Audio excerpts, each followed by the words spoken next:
I miss places like this. This was actually for a entire event. We can come here, not, I don't think you can just have it happen or start it here, but it was for a forge, which don't even exist anymore. Which really sucks. They're really fun. And gravity. Gravity is an number one killer. In just about any game. I forgot I had that sword. Oh, shit.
A fellow Dredgen.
The Cabal are bringing in a fortified mining lander.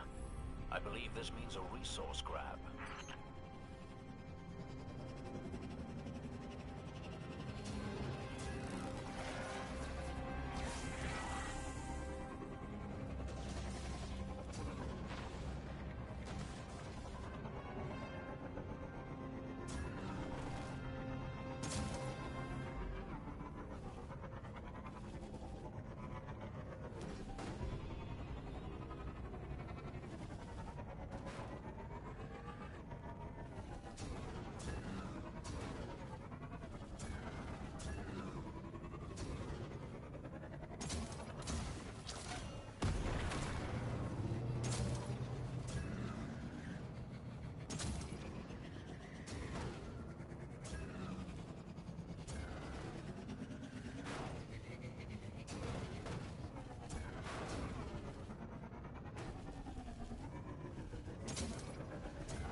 I am hitting everything. Damn.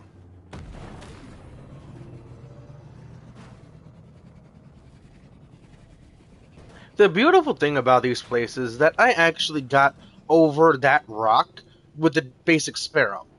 And also as different things. Like, I intentionally goofed off with the vehicles in this game that didn't even have the ability to jump or glide. So I had so much fun figuring out how to get different things and different things that shouldn't be there.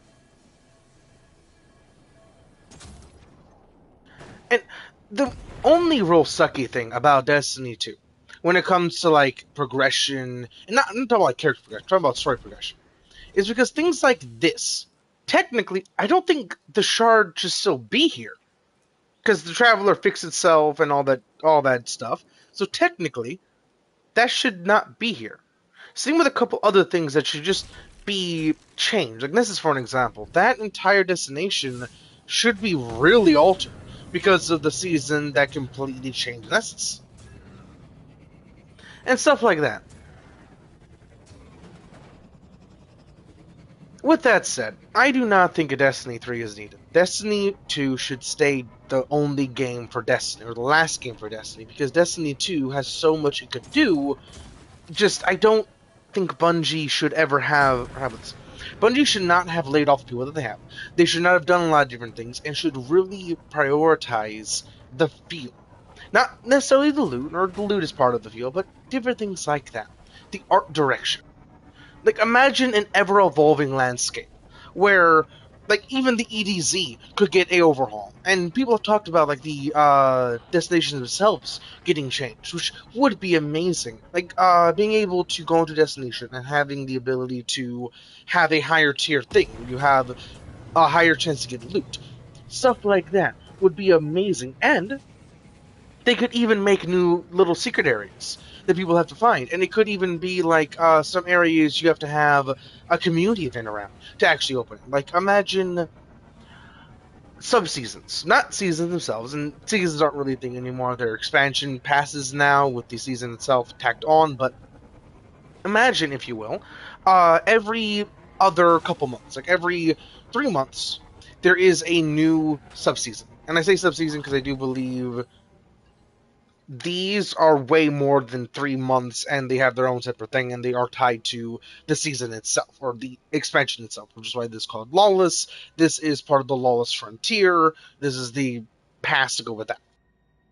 But imagine being able to have a forward look to this area being updated.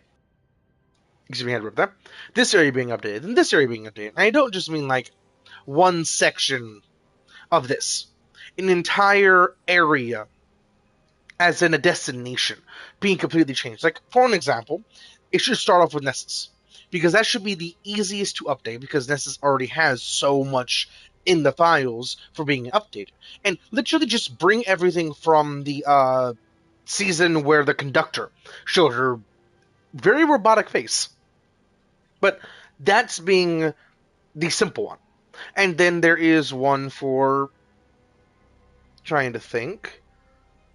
There could be one for Savathun's Third World, where it's more light-based, where there's a lot more freedom in it. And I say freedom because it's when you first go there. Now, or when you went there to begin with, Savathun didn't even know who she was. She was literally learning as you were playing the campaign. I'm sorry if that's a spoiler, but that is what you were doing. You were literally teaching her things that she knew about herself, but because she became a guardian, she didn't remember anything, because when you're a guardian, you forget everything about your past life. We literally gave her information. And throughout that campaign, technically, you would see her entire the light-based constructs just building on top of her dark-based constructs in her throne world. Technically, that didn't happen, but it would be that progression of everything getting more and more white, everything getting more and more bright.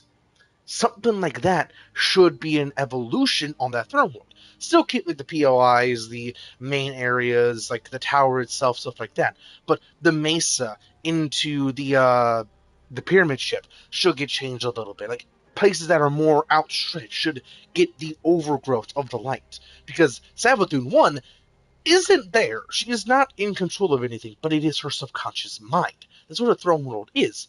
It is their background thoughts where they're able to literally control it like their mind. Because that's what it is. It is basically the best way to put it, the internal of one's mind.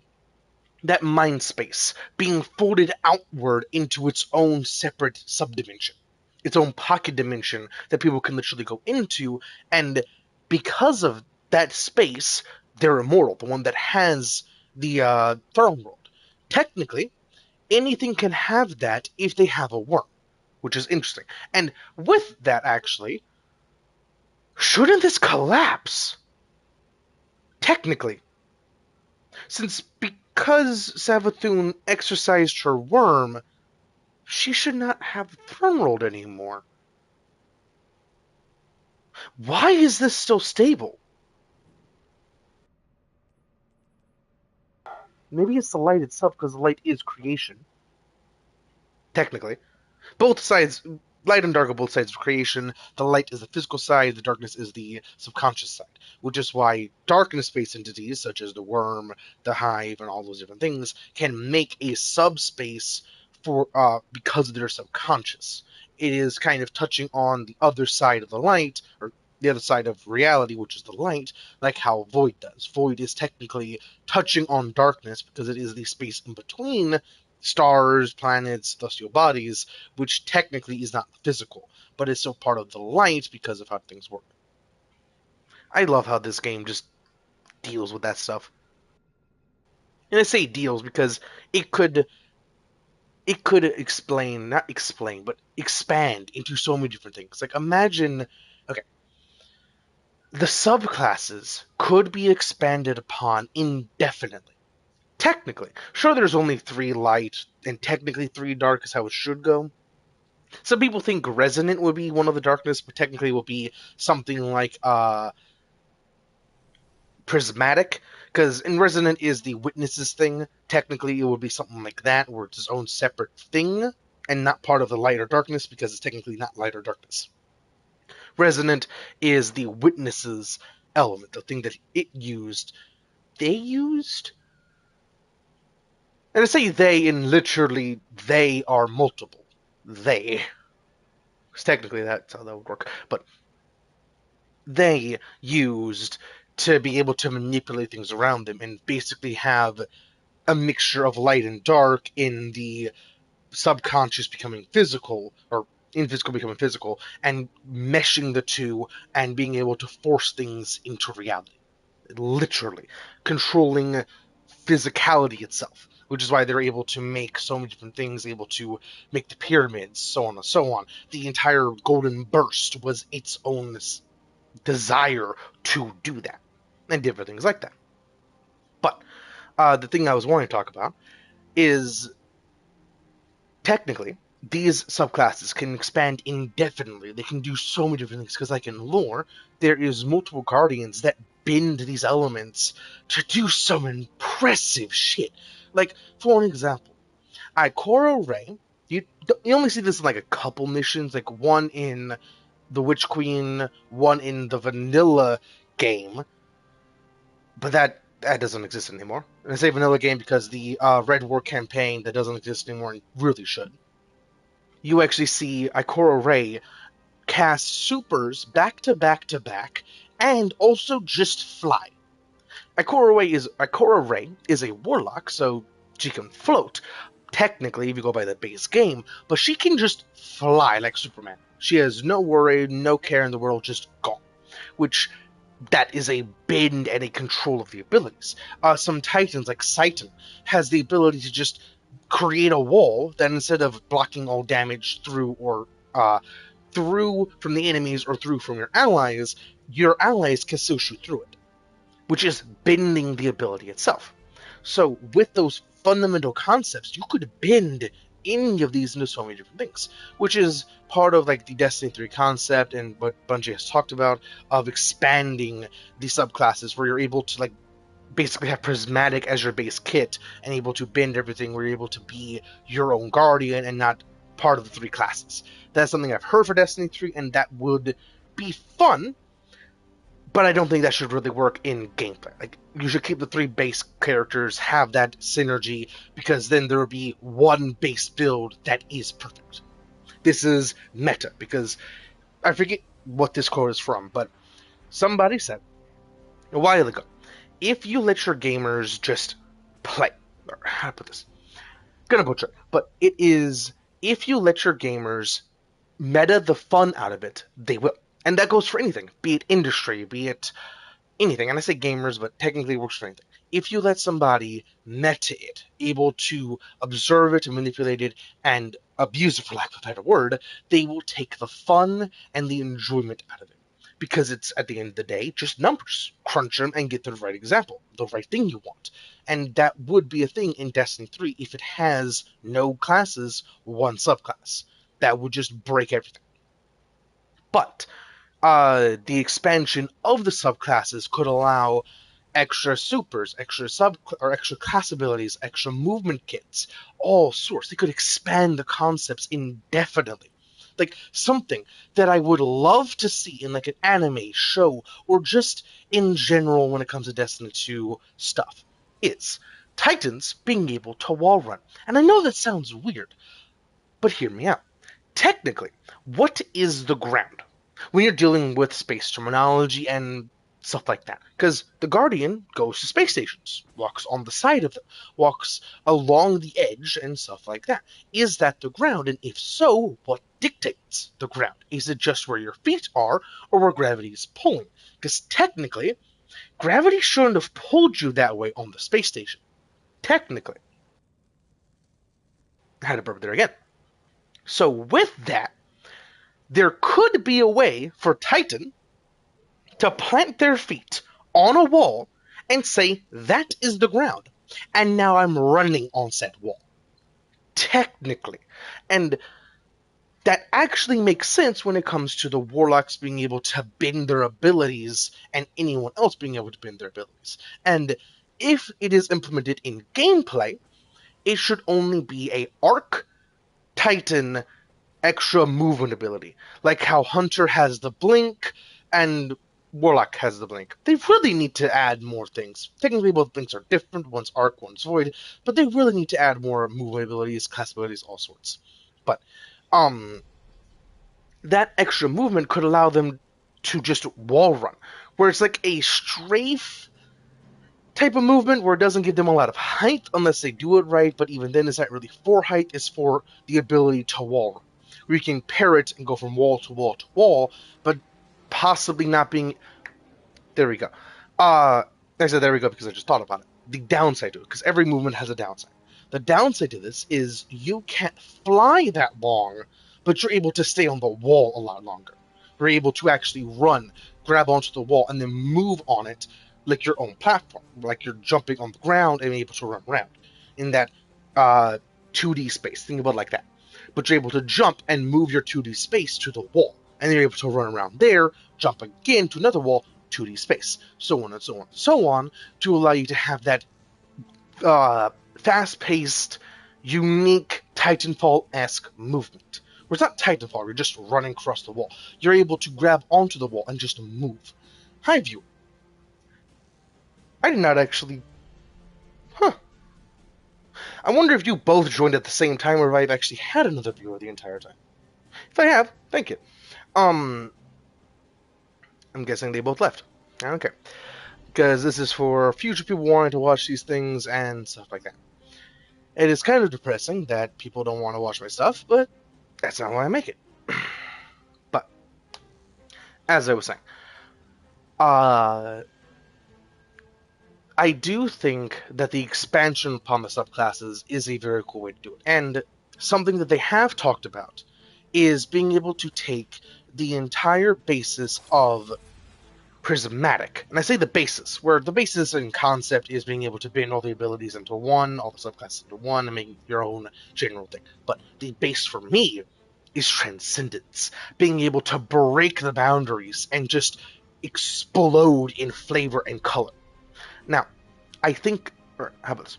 They have talked about expanding that into base game, which Would be very interesting, and they do have a very good idea of how to do it. At least that one person did. Don't know if everyone has the same idea. Of instead of for prismatic, it's light and dark damage. Uh, arc could be the more you run, the more you move, the more you do arcy shit of like getting amplified, going from point A to point B, causing jolt, not ignition, jolt, bolt charge explosions, blinding. The more you do those things, the more it tricks up, and it could have its own gameplay loop of being able to the more you're like the faster you're going, the more it stacks. Like amplified speed boost, if you're running and you toss a grenade at something, it gives you a bonus, and then you're able to carry that, carry that, carry that until that speed boost goes away.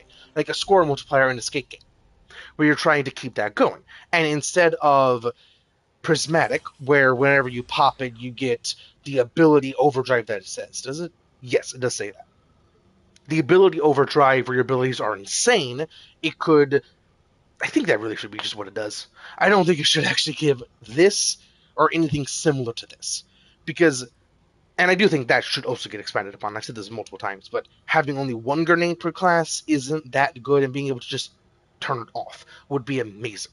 Because instead of having that grenade, when I pop Prismatic, I could have, or Transcendence, I could have that grenade and then just spam that and go from there. Like have my own general loop instead of having to guarantee or going to that grenade, so on and so on. There could be a lot more playstyle there.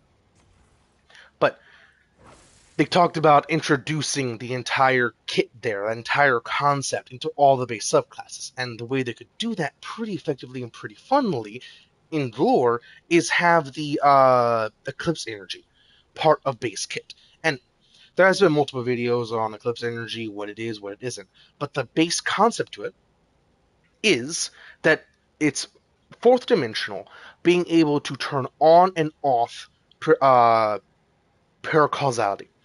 Because the fourth dimensional entities, the nine, they are the rules. Literally. They are the rules, they make things work. So they're able to turn on and off the light.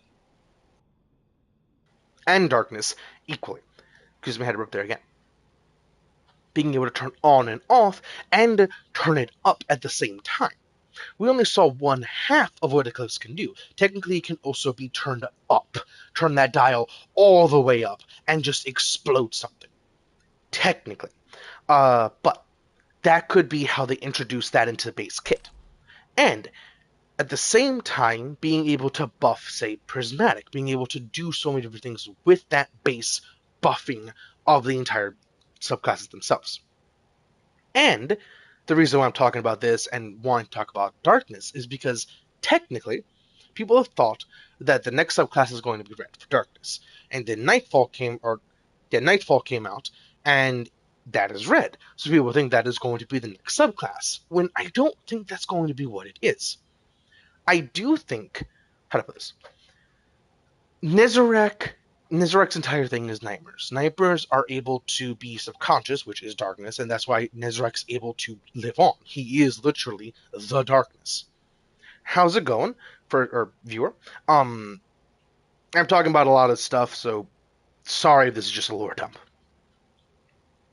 Um, Going back to what I was saying, the third subclass for darkness could easily be nightmare, because the nightmares are tapping into that entire paracausality of fear itself, and it is the entire basis of what darkness is. It is the subconscious. Like, this is sentience itself, consciousness. This is controlling your world and making it do what you want it to do, freezing it in place. Which is why I technically don't think that is cold, even though it looks like ice. But the nightmare is you in this instance. When you're dealing with nightmare energy and being able to use it, you become said nightmare. It would literally just be the JoJo subclass. Where when you're playing Titan, you send out Saint to bonk a bitch, or Shax. I was thinking Shax because Firehammer, but you can also send out Saint or Shax or anyone like that to just obliterate somebody. Hunter, you're able to summon Cade and just yeehaw somebody.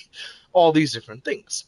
But how this also fits into the idea of being able to use Nightfall and Amplify is because technically, if you think about it, Nightfall energy is a nightmare for the light, for per causality itself, because it is something that can truly kill the traveler.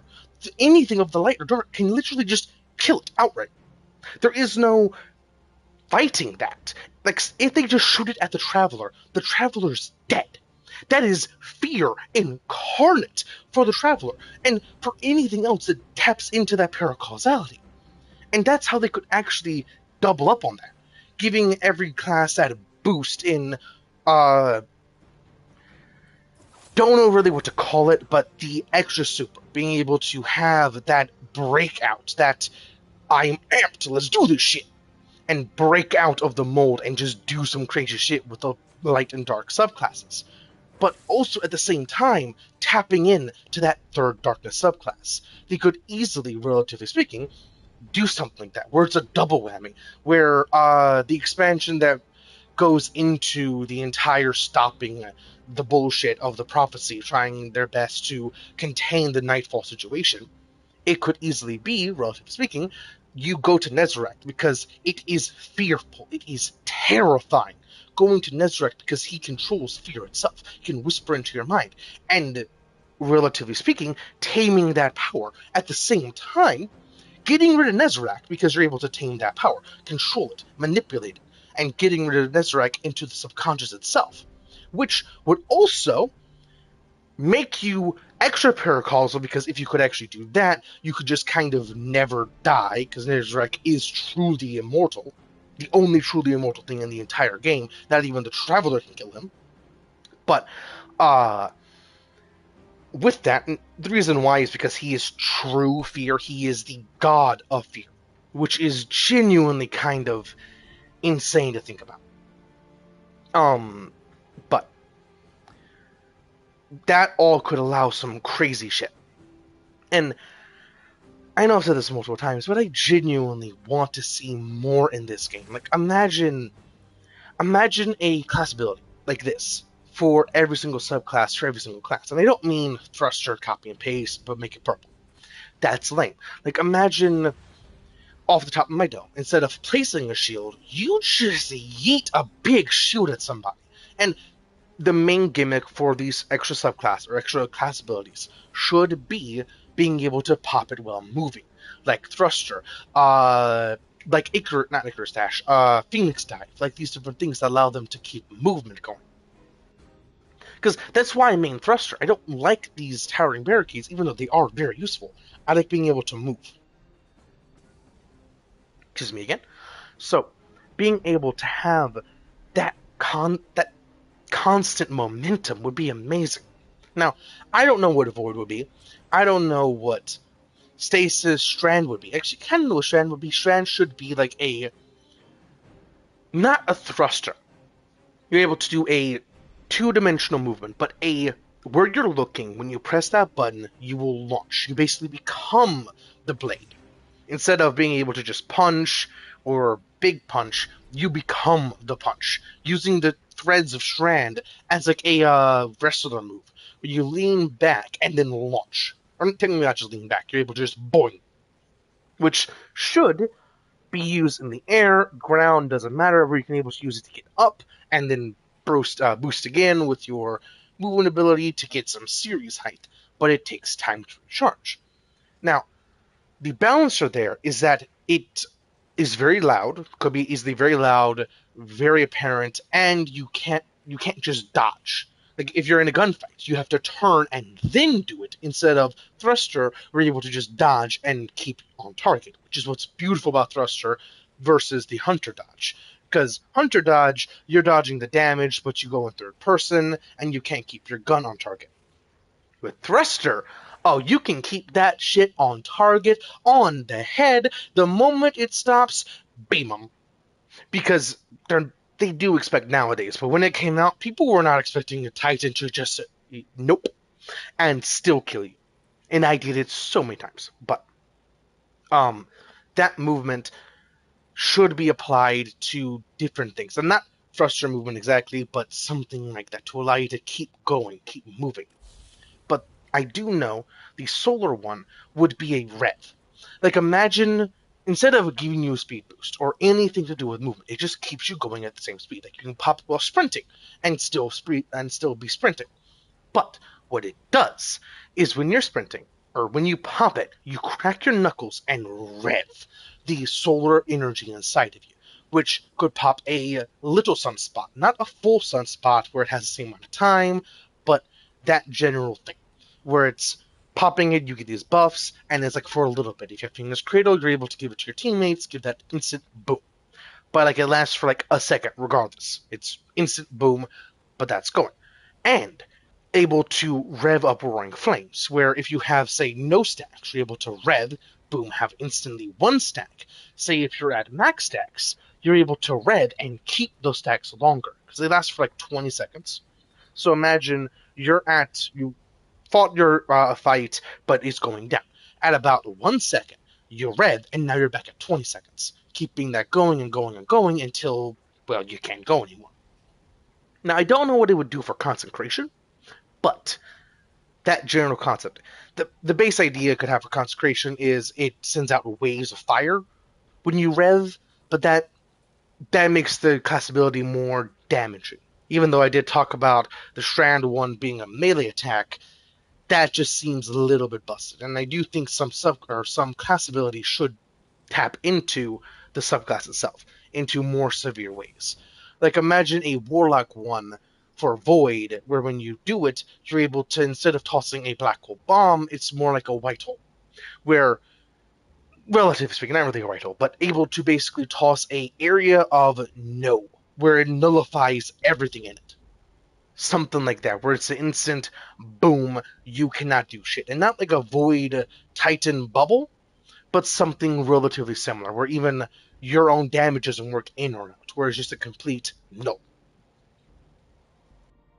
Something like that. Could really do some fun stuff with it. And I did not actually start the stream to talk nerd. Just kind of happened. Started the stream because I want to stay up all night, but I have nothing to do. No one to play with, no one to talk to, and really nothing to do. I really wish I had friends. Because I don't have a lot of those. Most of the people I hang out with, like online and stuff, they just like play Marvel Rivals. Because that's what I met them on, that's all they really play.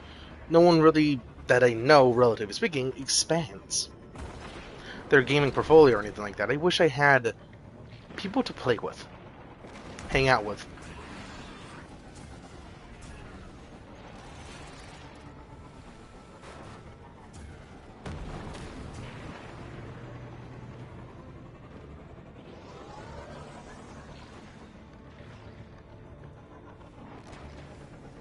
And that's kind of why I make these videos, why I stream and stuff like that. And the reason why I'm streaming more instead of making videos is because making a video using PlayStation is genuinely kind of annoying and frustrating.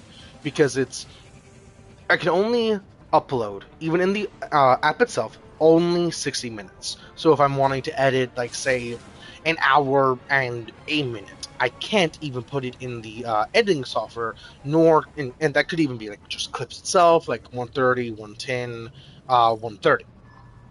I cannot put all those in the same thing, so I'd have to edit, keep cutting until I can possibly put it in there, and even then, there's some little jink to that, which is so annoying. Whenever I'm able to truly edit on my PC, I say truly edit because technically I can edit on my PC, but I won't be able to play on my PlayStation, and I do prefer PlayStation gaming over PC, and not just because I prefer controller gaming. I genuinely just prefer console over PC because I'm able to guarantee that I'm not worrying about I have to go to this specific website to be able to get this specific game, to get my friends, yada yada yada. I can just, hey, I have the game, hey, it's cross-platform, I can play it. That general thing, which is what I genuinely enjoy about PC. PlayStation. PC is a lot more tedious, and also just finger twister in general. I genuinely don't like keyboard and mouse, even though technically the mouse is a better way to aim, guaranteed, and if you think not, you're just kind of missing the point of how you aim. And that's also why aim assist exists. If aim assist didn't, console could not compete. No matter how you spin, no matter how you look at it, because console has a little joystick for aiming and moving, where PC has your entire arm. It's just that simple. And that's part of the reason why I get genuinely really sick and annoyed when people talk about, oh, you have aim assist. Yes, you have your entire arm. Good for you. I want to have fun and game with you. Sure, I have aim assist, but I can't just kill everything while walking forward. That's not how that works. Because it's an assister, not a doer. And I say the last part because a lot of people seem to think by their actions that aim assist, you can just walk forward and pull and hold down the trigger and get a lot of kills. And in some games, possibly. Can't think of any off the top of my dome, but possibly in one game, you can do that. Where you can just walk forward, not pressing any other buttons besides shoot and move, and get all the kills you want. But in literally any game, any other game, nope. You have to aim. You actually have to be skilled-ish to be able to use. And I say ish because there is still some, like, Jesus take the joystick. In some instances. Like, some shots in Call of Duty, some different things here and there. It's genuinely aim assist helping here and there. But it's not that bad comparatively to not having it, because then most people won't be able to hit anything, do anything at all. They would just lose. And some people think that that's a good thing. Some people think that that's actually a very good thing to weed out the bad players. When that's not weeding out the bad players, that's weeding out everyone that doesn't want to get cracked. Everyone that doesn't want to spend so long just trying to hit a single shot. It's not weeding out the bad players, it's weeding out the majority of players. Which no game should want. No community should want.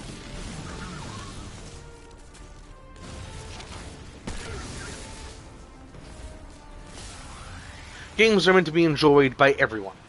The more things on, the better, and the more ways to play, the better.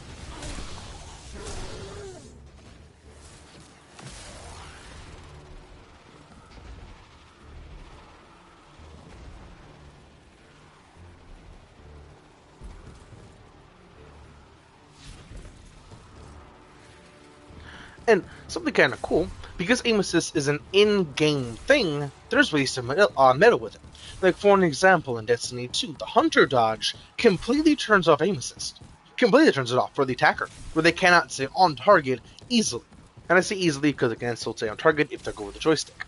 But they can just turn it off for you against that one target. And another thing about aim assist that makes it not as busted as people like to think it is, if there is, say, 2 targets in front of you, you're trying to shoot one, both targets take aim assist priority at the same time. There is no, this target's trying to aim at, and that's the one target you're going to aim at. Both targets take priority. So if they're, like, dancing between one another, like any good team would, and some games, kind of most games, not necessarily Call of Duty, but like the finals, stuff like that, where they're moving together as a unit, yeah, you're not going to be able to hit shit, because your aim assist is actively fighting against you. And different things like that. There's a lot of nuances to it that people just don't want to see, and most console gamers don't really see or play or really talk about. And part of the reason why I'm wanting to make videos, and part of the reason why I like just gaming in general, is because I do love the medium of art that gaming is. At some point, I genuinely would love to be able to make my own games. Right now, I don't have the right facilities because if you've watched my only short, you would know that I was homeless for a while there. The reason why I was homeless is because a lot of bullshit with my family, but the reason why I'm not homeless now is because we're a good family. Just basically adopted me like a stray dog, and adopted my dog Okage. But, they literally just had a spare room and a spare bed. They brought home a white table and allowed me to game. And it is not even a very spacious room. There's barely enough room for me to walk past my white table. And I'm actively sitting on the bed that they let me sleep in, so I don't really have the ability to do a whole lot. And, technically, I do have my PC set up, it is ready to go, but I have to look down slightly to be able to look at my TV because I don't have a lot of space, because I do have a lot of knickknacks, candles, my console takes up space, the case for my DualSense Wireless Edge takes up space, the different things like that. It takes up space to be able to put things onto my table, and I don't have space around it because it is their storage room.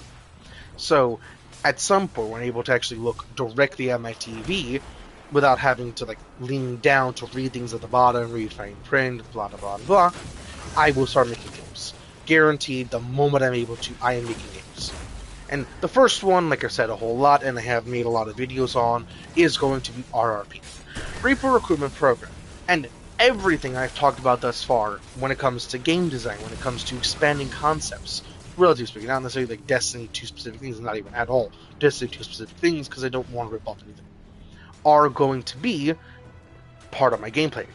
Like, for an example, aim assist. Aim assist is shit.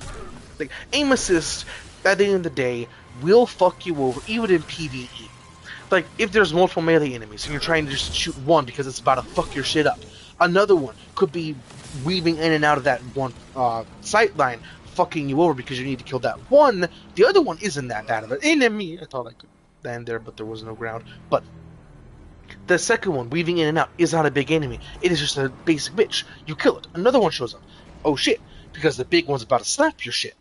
You're not going to be able to get those shots off as easily, so that enemy could easily slap your shit. Something I'm wanting to implement, sorry for that verb, something I'm wanting to implement is, I don't know what to call it, but target prioritization when it comes to aim assist. Where the first enemy you look at, I don't know exactly how it's going to function, but the first enemy you look at is the enemy that the aim assist is locked on. It's like a debuff. It won't work behind walls, it won't work for different things here and there. But that enemy is now the aim assist target. So if any other enemy walks past, you won't be able to, or you won't instantly get locked onto them. But looking at them will change it, and I don't know how to really do that, because like imagine like a 0.5 thing. That 0.5 still could technically fuck you over, so it's not really that good. I don't know exactly how to do it. Like off the top of my dome, but I know the more I play with it, the more I'm going to figure it out. And different things like that when it comes to game design. Because game design is really just putting pieces that you like into one big pot. Basically making any form of art, any form of painting, be it digital or actually with paint and pencils, all these different things. It's the same basic design principles, I think is the best way to put it, where it's random bullshit go, relatively speaking, until you get the desired outcome. We're constantly erasing things, constantly putting things on, so on and so on. But the beautiful thing about gaming is sometimes you get or game design, sometimes you get something that you genuinely kind of don't want. And then it kind of becomes a feature. Like, for an example, this is not something that became a feature, it was something that was meant to become a feature, and still is, technically. The portals for Doctor Strange. Those portals broke the engine every single time they tried to use it for multiple months of developing that game. They were planning on doing it, but they had... Okay, because it kept breaking the game, they actually were debating not trying to work on it anymore and changing that ability to something else. Which, to be honest, makes sense because you don't want to spend your entire everything trying to fix something that will not fix. And it will keep crashing the game, so on and so on. So, as they were developing it, they decided to possibly get rid of it outright. But, like, that day, they figured out a way to balance it. Not balance it, but balance the coding. Making it where it was stable and not broke every single time. Which is genuinely really cool to think about, because what was it doing, relatively speaking, to break the game every single time? And something kind of cool. For a while after release, you could feel that strain on the engine, because every single time Doctor Strange popped a portal, it would actually slow down and kind of glitch here and there, which was kind of cool. And another example of game design being able to break out of the mold is Doom, the original version that can run on everything. And I mean fridges, what was it called? pregnancy detectors, all these different things that nothing should be able to run on. Hell, Doom nowadays can run on literal brain cells, which is so fucking cool. Like, the shit we do as a species is just goofy. But Doom, the original game, the original software, stuff like that, was built off of a top-down engine because all the games were back then were top-down base builders, that general thing, RPGs. Nothing was FPS. So they built a FPS looking thing in a top-down engine. Technically, it's FPS, but the reason why there is no real verticality, the reason why there is no two-story buildings, why elevators don't really exist, is because there is no second story. There is no 2D, or not 2D, 3D to it, which is genuinely amazing. They bent that engine into such a fine degree to make it do that stuff. Like, engine example, Unreal Engine 5 can make games that range from cartoony as shit to it is a graphical masterpiece. I mean, not just games, but actual, like, demos. Graphical masterpieces that could genuinely be amazing movies. Like, there was a tech demo, I think is a good way to put it, where The Matrix had an entire "this is what you can do" with Unreal Engine. The power of Unreal Engine 5. And your true 5 gum type of thing. And that's what they showed. An entire, almost realistic Matrix video. And I say almost realistic because it did kind of still give me the uncanny vibe, but yeah.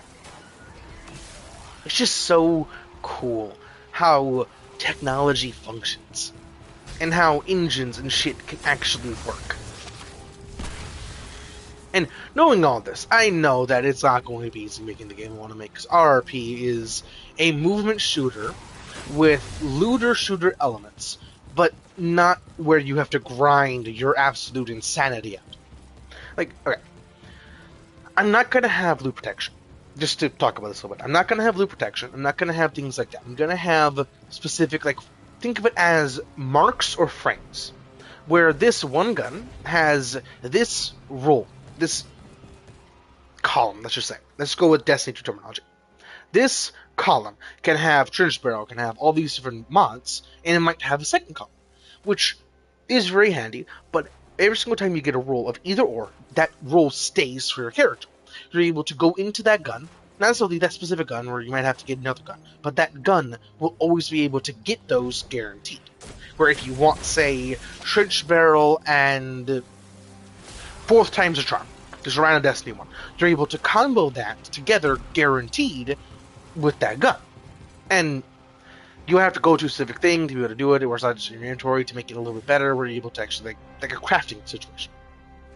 But the thing that makes that not busted is not every weapon will have two rolls or one roll. Every weapon, though, will have, instead of these static things, these pieces, there will be a lot more mod capability. Where, and I've talked about this in multiple videos, but my my weapons are going to have different tiers. Because in most games, when it comes to gray, then blue, then green, then purple, then gold, you want a gold or a purple, where every other tier is just kind of shit. Excuse me, I had to burp that. And I burp a lot because when I'm doing a lot, talking a lot, I do basic acid reflex, which sucks. But because most games have the tiering system, or a lot of games have the tiering system, and grays are just shit. Why would you ever use a gray when you have a purple of the same general caliber? And so on and so on, can be expanded across every single game just about. That concept to me has always been fun. Having a gray, then a blue, then a green, or vice versa, then a purple, that general thing has always been so fun to me. But they've always had that general thing. That they get worse. My plan is to make it where the grays aren't bad, but they don't have rolls. There is no roll for a gray. Like there is other versions of the gray weapon. Like there's pistol A, B, C, D that all have their own general stats, their own general what they bring to the table. But grays are not bad because you're able to customize them how you want. Where the main gimmick for the looting aspect is not the gun, it's the mods. Very similar to like a game called Shadow Warrior 2, where you can make a grenade launcher. Instead of a grenade launcher where you shoot it, reload it, that general thing, you're able to turn it into its own turret. Where you press the shoot button, it places, it shoots, reloads itself, we're able to swap to another gun and blast away, where your turret's doing its thing and you're doing your thing. Be able to combo that off. That general concept, but not necessarily with turrets and stuff, but being able to customize your weaponry how you want, being able to blend how you want to do things. Like, for an example, I love the concept of converting a gun, like a rocket launcher, that can just one shot somebody into, instead of one shot, it's, oh, you think you're gonna die? No. And just shoot your teammate with that rocket launcher and instantly full heal them. I love that concept, but at the same time, there's some trade-offs because you can't have one gun do everything. That gun with that mod converts all its damage into healing, so you can't damage an enemy. You can only heal an ally, and you can also heal yourself with that. So say, oh shit, I'm about to die. Nope, and just shoot the ground. That general thing to allow creative freedom. And sure, there's gonna be people that want to say this is the best build for this gun. Technically that is false in of itself because of what you can do with it. Sure, you can put damage on damage on damage on damage to make that rocket launcher explode something as severely as you want it to do, but there's always going to be trade-offs. With that amount of damage, it could be, to balance it out, every single mob there gives it more damage, like double damage, but the trade-off is you have an extra shot that does not shoot exactly where it goes. So there is some spread to that. So to do it properly, like if you're shooting something big, sure, like shoot at the belly, everything explodes. But if it's something relatively small that has a lot of hit points that you want to nuke into oblivion, you're running the possibility to nuke yourself into oblivion. Different things like that, where there's some trade-offs there, where it's not guaranteed to do everything, but it technically can.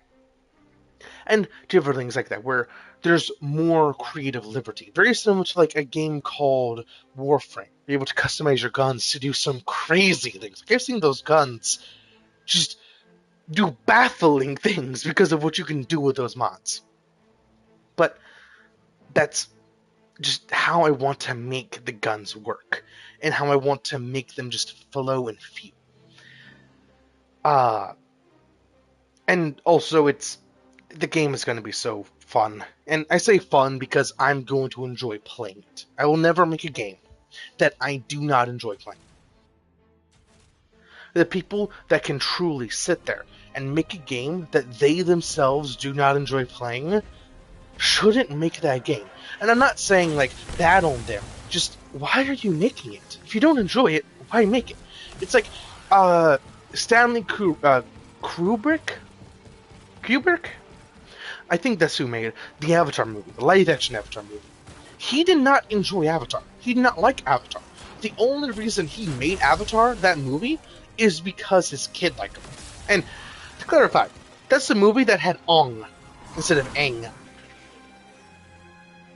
That's the movie I'm talking about. He did not enjoy the show at all, so he made a bad thing. If you enjoy what you're making, you're gonna make something good. That goes for baking, that goes for art, that goes for literally anything and everything. Even if you are just a random blue-collar worker, and I say random because you're on a blue-collar job, you're not really meant to really be known except for in your own circles, unlike artists where they can be known anywhere. Musicians, which they can be known anywhere. Blue-collar work is still very good. Like, for an example, nowadays in most societies, because everyone wants to do computer design or something around those lines more advanced, we're running low on plumbers, which is horrible, because at some point, if this trend keeps going, we won't have a single plumber, and then our entire shitting ecosystem is just down the shitter. Because plumbers, technically, they don't just deal with shit, they deal with everything. When it comes to plumbing, your water, your uh, shit, your showering, everything when it comes to plumbing. And they also have to work with the electrical because they need to make sure there's some distance between the two, and so on and so on and so on. So there will be a lot of problems there. And at the same time, some people would genuinely enjoy doing that work, but they think that it's a better idea to go into other jobs, different things like that, which aren't necessarily what they should do. Uh, Going into what I want to do in the future, because I do want to make games as my foot in the door of being very wealthy. And I do mean very wealthy. My plan is to become the, relatively speaking, only good billionaire. Because I won't be stealing money. I won't be taking money from pockets. I will not be making microtransactions that are buy this new level up, buy this new you get to play more. Fuck that. Even if I make a mobile game, no. That's just greedy as shit. It's going to be actual, like, buy this and you get a cool costume that you genuinely enjoy. That is worth the money, relatively speaking, but not going to be worth your soul. It's not going to be super expensive for no good reason. Buy this DLC, which was not necessarily planned to begin with, and is not just base gameplay that I took from the game and made DLC, because that's just bullshit. And stuff like that, to value your money and my time. And my team's time, because at some point I do want my own studio, but besides the point. Uh, Whenever I have a whole lot of money, I do want a lot of businesses under me as a full-on, like, when you see this brand, when you see this name, you know you're in for a good time. Like having my own movie theaters that has the movies I want there. Not just all my movies, because I do want to get into movie making, but movies that I know are good. When you see my restaurants, you know that they're good. Like, for an example, having I want to call it food, just because, where do you want to eat? Food. What? Food. The restaurant? Food. It's delicious. It's good food. Like, that sentence, that conversation just sounds so fun. And food being a not all you can eat, but all you can eat in it's everything. There is sushi there. There is all these different things like fried chicken, sushi, salads. But it is not the typical, like, even I thought, oh, that's disgusting because how can you do all that? The thing I'm going to do is actually hire somebody that knows how to make sushi. Like an actual sushi chef. And get them to teach other people, which they genuinely want to learn, and so on and so on. And having actual good cooks, it's not going to be a like McDonald's where they're hiring everyone, so the food is going to really vary depending on the day and where you go. Which isn't bad, you go there for the cheap food, and my food's gonna be priced relatively good. I say relatively because, like, I would have to figure out good ways to get it, and I do want to make farming a little bit better. Like, when it comes to farming, I thought about having shipping containers built from the ground up, but in that same general, like, geometry of a shipping container being a farm, where you're able to farm, like, spinach. The entire rectangle is all for spinach. And it has its own water system, its own lights. So you're able to put it even in pitch black caves, so on and so on, and just have food. And you're able to have multiple stacked on top of each other because they are in cube or rectangle formation. So you're able to just guarantee you have these farms. And being able to put those easily behind restaurants if you are not, like, in the middle of a very packed city. But still, you're able to just have those farms right beside the restaurant and able to guarantee, oh, I have a little bit of this, a little bit of that, able to work off of there. Sure, you're not going to have infinite, you're still going to have to go to the store every now and then, but you're going to have enough to get, like, oh shit, we're out of tomatoes. I need to go get a tomato. Stuff like that, where there's buffer room for that.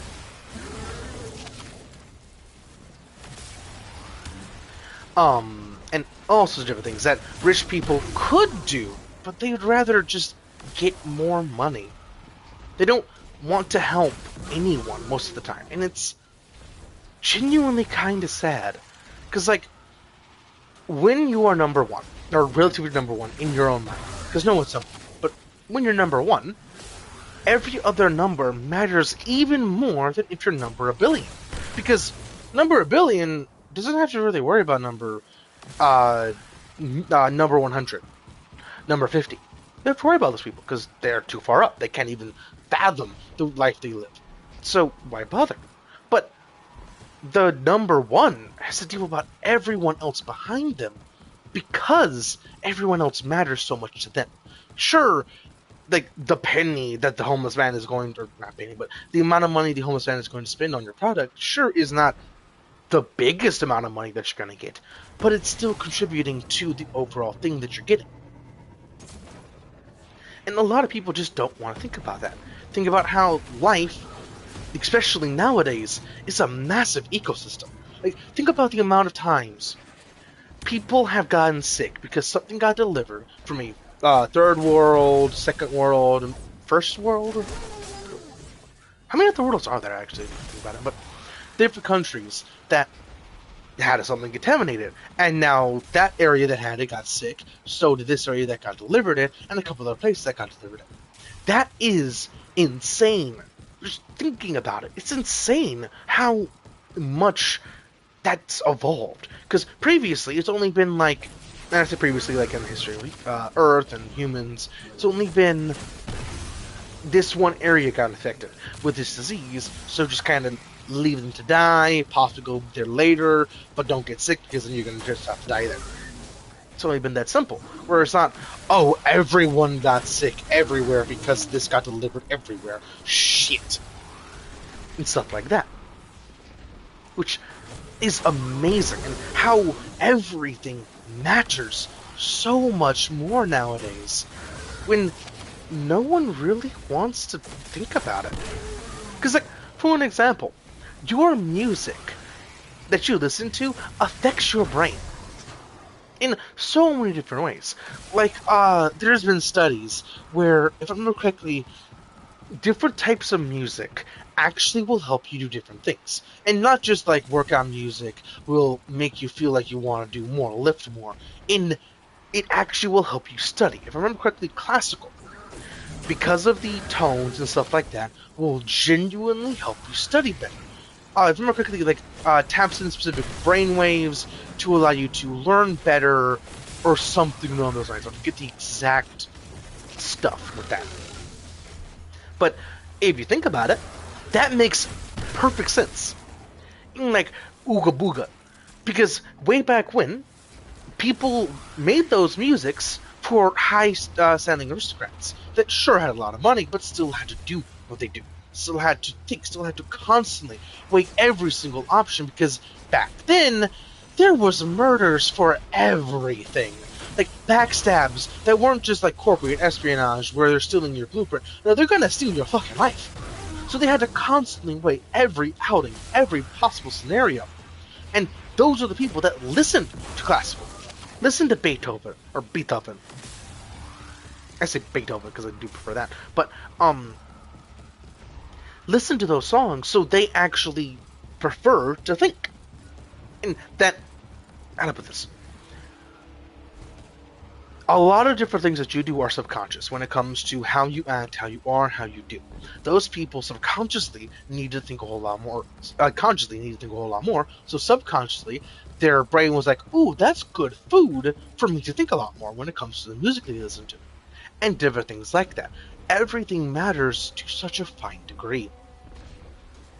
And this area of everything matters to such a fine degree is an area that I would love to explore. And I don't just mean in the Elon Musk being able to have people work for them and he's able, or work for him and he's able to get them to learn things. I mean, I want to learn. I would love to have people that are super scientists, people that are like astrophysicists, so many different things, that I don't just ask, hey, how did this, or I don't just say, get this to work. I actually go there, ask them, okay, hypothetical, how does this work? And if you were to do this, how would this work? Sure, I might not understand the super science they use, but I'd ask them, please, explain it into a way I would understand it more, because I genuinely want to understand this, and if you can, like, teach me this, because this sounds so fucking cool. that that general thing just sounds so fucking cool. And I have laughed very weirdly, and I have noticed this, but I'm genuinely laughing. It's fun to think about. It's fun to learn. It's fun to do these things, and I genuinely enjoy it. I genuinely like laughing. Um, Now I would love to do stuff like that. Have people that I can genuinely just learn from. It's so fucking cool. Because people could do so much more, especially nowadays. Like, for an example, I want to learn Japanese. I would love to go to Japan someday. Even though I am 6'2", broad-shouldered, uh, white, like almost glow in the dark white. And I do tan pretty well because I am of Spanish descent, but I don't really tan a lot because I don't really go out in the sun a lot. But yeah, uh, I do tan pretty well. So I would stick out like a sore fucking thumb. But I love Japan, and I know that Japanese mythology and just Japan in general is weird. But when you think about it, they were secluded on a little island, and all they really had is fish to eat. Sure, they had other things, they had farming, but they have sushi for a reason, and damn good sushi at that. So, yeah, I would love to go there, even though I stick out like a sore thumb. And the reason I'm talking about this is because I would love to learn Japanese from an actual Japanese speaker, not from different websites I go to. Excuse me, not from different apps. A actual Japanese speaker that also understands English. Because then I can guarantee I am speaking in the right accent, I'm speaking in the right format, I'm speaking properly in the way I want to. Like, for an example, I speak so broken English because every language. Okay, I have this. Whenever I'm just speaking to my friends, I say some goofy shit that makes no sense. I love puns. I love these different things because at the end of the day, you know what I'm saying. If you've been around me and just think a little bit, you know what I'm saying.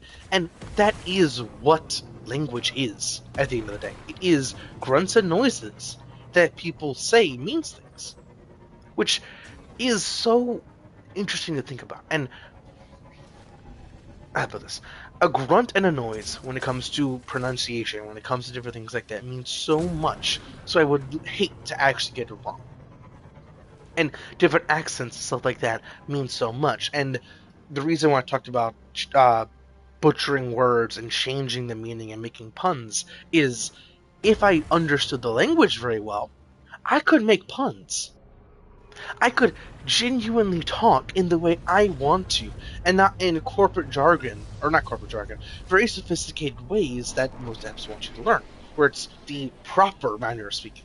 I am not To those in proper. the field, a great I challenge am a awaits. southern I'm not sure what it's bumpkin. up to, but I Even doubt though I much don't good. necessarily sound like it, I am from the middle of nowhere, where my family had not really accents, even though technically everyone that has an accent, technically everyone has an accent because where they're from, so there is always an accent when you speak. Even though if you don't think you have an accent, you most definitely do.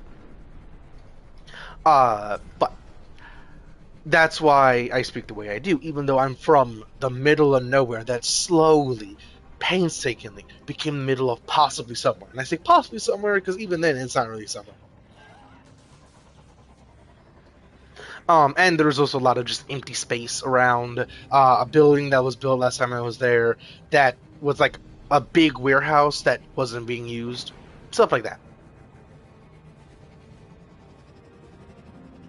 But I would love to learn Japanese and speak their southern accent and intentionally poke at the words. Not as a joke for Japanese, but as a joke for language. I love everything when it comes to learning, when it comes to genuinely everything. I think that's why I'm pan. Now that I think about it, because I love everything. And with that, I will. Okay, I do not like the idea of being in a thruple or any expansion on the two. You can have secret between two people. You can have intimacy between two people. You can have a lot of things. You know, I'm just gonna go there. I was not thinking about going there. I'm just gonna go there. But you can have intimacy. I said it right the first time. Intimacy. I'm just gonna say it that way. Intimacy. Hey, uh, between two people. You can have all these different things. Sure, you can have intimacy, technically, between three people, more people, if you really want to. But it's not as heartfelt as holding one person. Because you can't hold two people easily. A hug with multiple people gets exponentially harder, exponentially more awkward, because people have to be at sides, at angles. When you're just hugging one person, embracing them, that's when you're able to have the most love. Which is why I don't like thruples. Quadruples? Quad thruples. Like quapples, right? I don't know. But stuff like that. And the reason I'm talking about that is because I genuinely am a pansexual. I love everyone, relatively speaking, but when it comes to intimacy like that, it is the personality, not what's in their pants. And I do prefer the female mindset, and I know with modern day thinking that is sexism. No, it's not. It is somebody that like genuinely likes cooking, cleaning, that likes looking pretty, that is flamboyant. I love that about people. Like flamboyancy makes me smile, and I ain't flamboyant. I no, I am very dumb when it comes to stuff like that. But um I love flamboyancy when it comes to picking a other half. And I would love to have anyone. And that the other side of things when it comes to sexism, that also can be considered you don't want to keep it in your pants. When I really like keeping it in my pants. And I'm not asexual, not like don't fuck me. I like that. I can't see shit. But I only want to fuck somebody when I genuinely love them. And they could be anyone.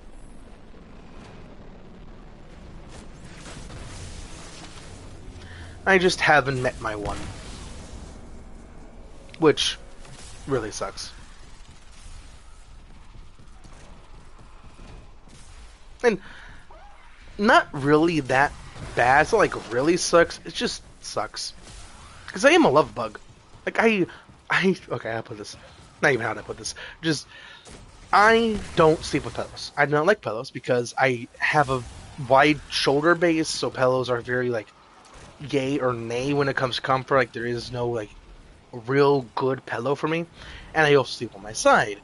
And sometimes when I roll on my back, I can't actually, like, sleep comfortably because the pillow is, like, picking my head up at an uncomfortable angle because I like having, not I said like that, but angle where it is just not straight. My back's not straight, and that's just not comfortable. So, I actually sleep with sheets. Different blankets, stuff like that, that I can bundle up where I want them and how I want them. And when I'm rolling, they kind of unbundle, so I'm able to keep it how I like it. And I have pillows, technically, but they're not actually to sleep on. They're to cuddle. Genuinely. Every night, I sleep holding two pillows. And I say holding two pillows because it is one pillow up in my chest, one pillow down on my legs, so I can feel like I'm hugging somebody and cuddling them all night. I genuinely just love the idea of cuddling somebody.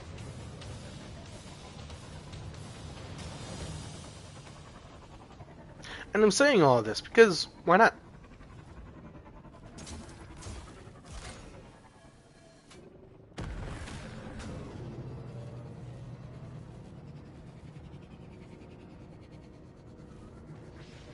And if I ever do find my other half, they will love me.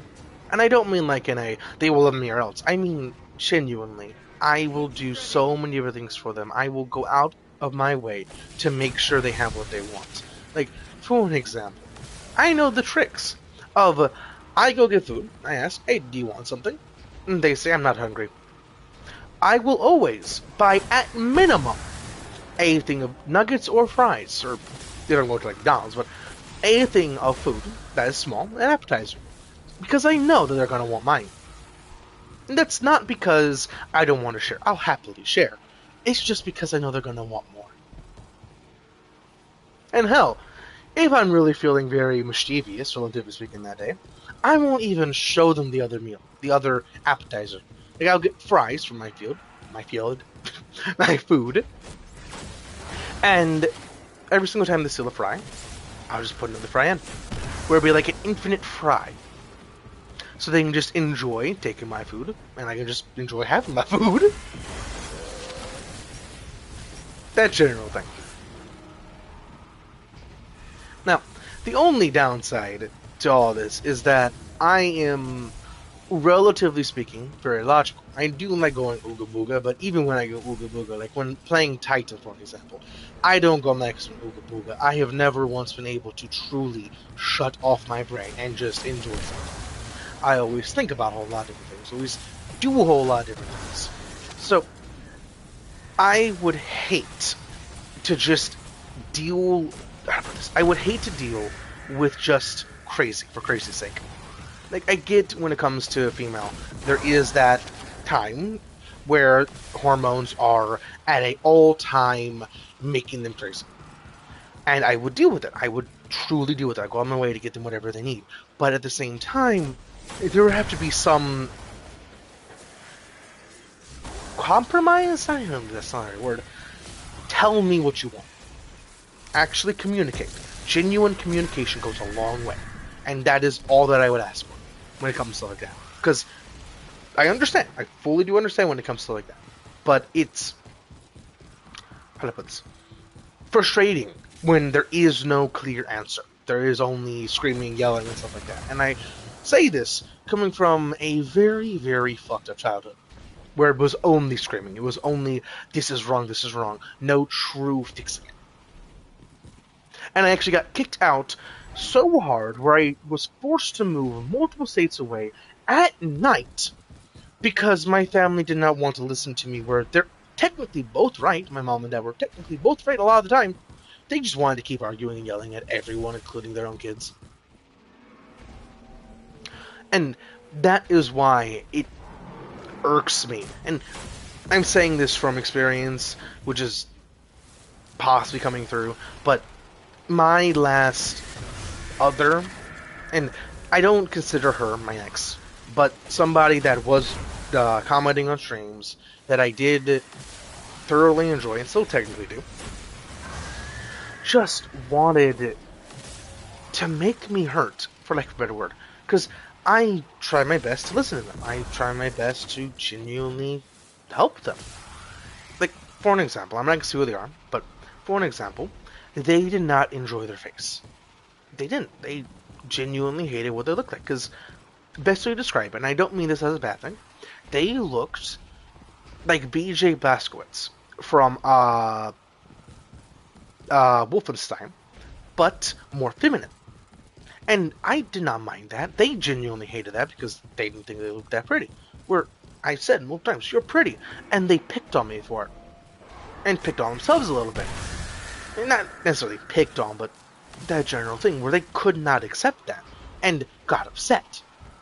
And talked about other things to get me upset that I wanted to help them. That general bullshit was just... And, okay, that was the second time of us trying to make it work, because she really just wanted to argue and make both of us suffer, because happiness was not something she could think of. Like true acceptance and happiness.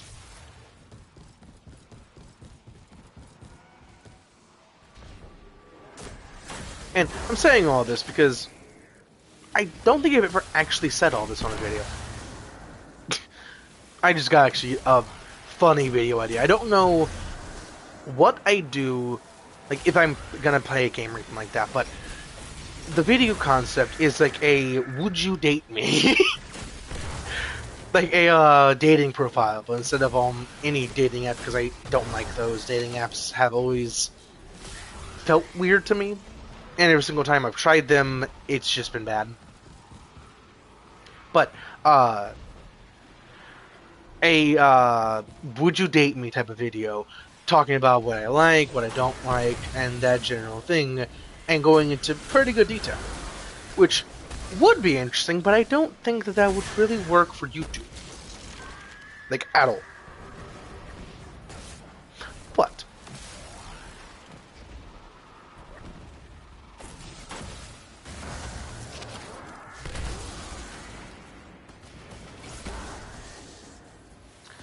part of the thing I'm looking forward to, if I actually do get famous, is being able to talk to other famous people. Like, for an example, I've talked about briefly in this video that music makes a game. That music is very important when it comes to a lot of different things, like from your own mindset to your vibe and all these different things. There's a musician, technically two musicians, that I would love to get help with, and I do mean genuine help. I'm not going to say make this song. I'm going to work with them and see what songs they want to help me produce and how I can actually like incorporate their songs they want to make into what I want to make, like genuine collaboration. But I would love to get Dan Avidan. He is a game grump. He is part of NSP. He has the musical potential of a fucking angel. And I mean that literally. His voice is beautiful. Like, when he sings with Guitar Bros, look up Guitar Bros, Dan Avidan on Spotify, and you will hear that man's voice. It is beautiful. I would love to get him and Cottontail VA to work together. And Cottontail VA has an amazing voice as well. It can go from actually really good, like a metal voice, and all these different things because of what it can do. And I don't want to. Okay. Technically, they both have the voice of an angel. They both are very talented with how they can make their voice sound, or they can really just sing. And the reason why I compare Dan Avidan to an angel is because that man, how he can just hit those notes. Even though Kanto can too, just not the same. But I would love to get both of them to collaborate on the same song. Because the person that I would love to do the voice, and I do mean them, like both of them to voice one person, is a entity that does not have any gender. Where they are not male nor female, they are neither. But at the same time, sound like both. Like true eldritch, what the fuck are you type of thing. And at the same time, they are the musician, the song person for the entire game. Because part of RRP, Reaper Recruitment Program, is, how do I put this? You are dead, but why not live a little? Because in Reaper Recruitment Program, everyone that is a player, every person that's in the entire Edge of Oblivion, which is the hometown, the hub that you're going to go to, all these different things, they're all dead. The vendors, they're dead. Even if they're not the same species, they're dead. They just got a job there. And the reason why you're a Reaper is because you were touched by death while you were in life, and you died with that stain, relatively speaking, and became a Reaper. Which allows you to live on after death and do so many incredible things after death. But at the same time, not everyone that has that gift sees it as a gift. Like, there's going to be people in the town that are literally just bakers. They have never once gone to do any Reaper things. They've never once gone to anywhere to get a soul. Because that's not what they want to do. They just want to bake. They're a damn good baker. Go to them for food. But don't expect them to do shit else. Because they cannot stand the idea of them taking a life. And the cool thing about my Reapers, and I say my Reapers because of how it's going to work, it's going to be more anime type Reaper. Instead of going there and just taking the soul, when somebody dies, they are sent, like, okay, how about this? When you die in my lore, you don't just die and your soul extends out of your body. Your soul like is a collapsing star because there is no binding material, which is your body. It into an upper plane or lower plane, completely just exploding out of your body into an entirely different existence. And when you are a Reaper, your goal is to figure out where the body died, follow that basically soul trail through those realms, pop out where they are, and because they're in another realm and they're a soul, other things are trying to eat them. Like currently, when you get there, and your entire goal is to rip and tear until you get to them. Rip and tear until it is done. Help them out of that pit, and then you win. And the cool thing about that, the thing that I'm going to thoroughly enjoy doing, is every single, basically think of it as a patrol in Destiny 2. Where you go to a place, this entire big destination, and you have multiple places where somebody died. Where you see the marker, the icon, and you can tell, oh, that somebody died, and go there do that. You don't have to, but you can. And you go there and do that. Uh, the destination that you go to, that extra level, could be anywhere. And the fun thing about that is I could have areas that are a 1 in a bajillion chance to actually get, which sounds so fun. And I do plan on having, like, procedural generation for each area, relatively speaking. Another main destination, the extra level you go to.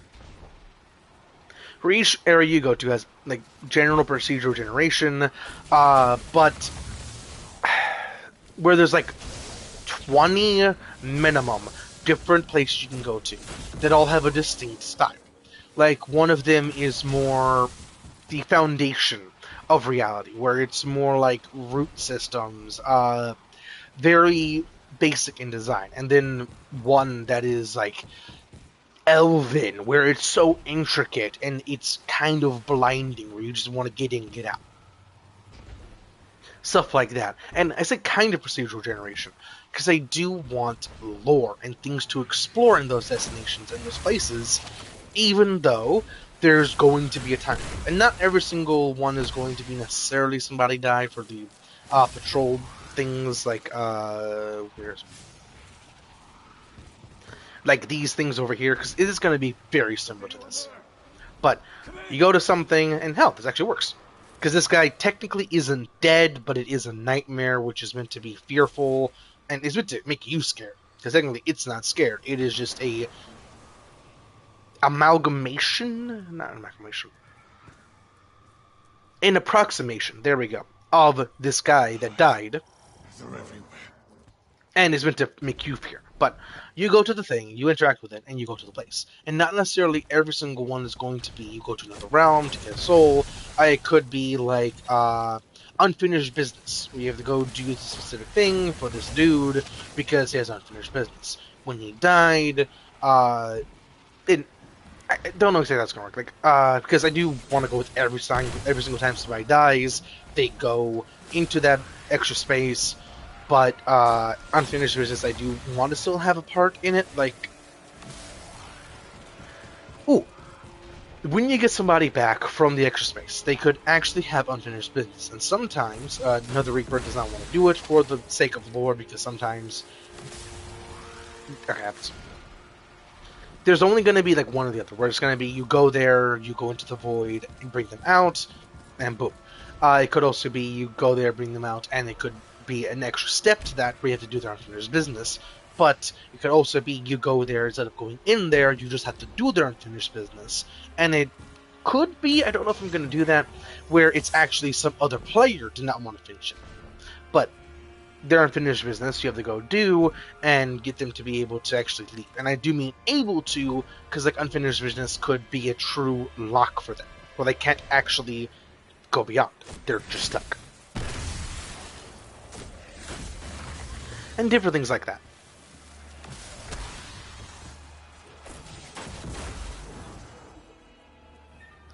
I genuinely enjoy thinking about that game.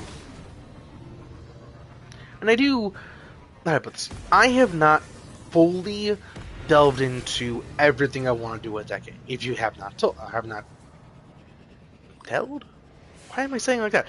If you could not tell, um, which I am doing on purpose because I do not want to have all these glorious ideas constantly in the back of my head. I actually want to make them as I'm doing it, so I have that ready to go baseline, and then I build off of that when I'm actually making it.